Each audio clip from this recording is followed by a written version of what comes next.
Hello and welcome to another MyMaths walkthrough. This is task 225, recognising graphs. Okay, now you should have done a lot of work on drawn graphs, and from the drawn graphs you should be able to recognise the equations of graphs. And this is how it works in exams.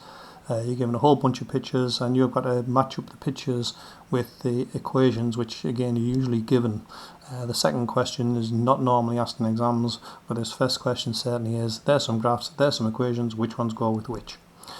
Now, starting off, you should look at all the graphs and you should think, right, which ones do I know about? Well, I certainly know this one here. This one's a quadratic graph. It's a U-shaped graph, which makes it an x squared. Okay, something to do with x squared. So if I look at my equations, I've got minus 3x squared, 3x squared plus 9, half x cubed plus 5, and 2 over x plus 3. Now, this is going to be an x squared graph, so it's going to be the 3x squared plus 9 over here. And it doesn't really matter what else is going on with this equation. Alright, the highest power of x is x squared. The minus x squared one is the u-shaped upside down, so I reckon this one is minus 3x squared. So I've got that one out the way, and I've got that one out the way. The next one I quickly recognise is this thing. This is a cubic graph, so we're looking at an x cubed somewhere.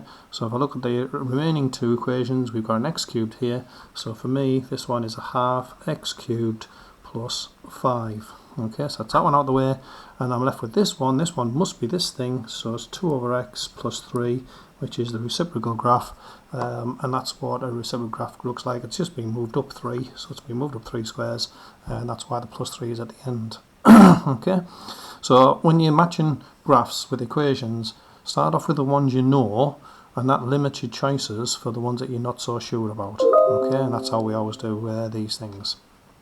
Now the second set is not normally asked in GCSE, but I guess it could be. And what I'm going to try and do is I'm going to try to figure out the equations of all these graphs. Okay. Now I'll start with this one because this is the easiest one. I should know everything. If I'm at this level, I should know everything I know about line graphs. So I'll start with, it's going to be y equals. First of all, I'm looking for the gradient. So if I go across 1, so there's 1 across, how far do I go before I hit the line again? And I'm actually going down 3. So I've got a gradient of minus 3, and then I've got the x. So the gradient's minus 3, put the x in next. And the last bit of this bit is where does it cross over the x-axis, and it crosses over down here at minus 2. So I'm going to, minus 2. So I've got minus 3x, and I've got minus 2 there. Okay. Just give me a second while I just sort out what's going on with the computer. It's going a bit mad.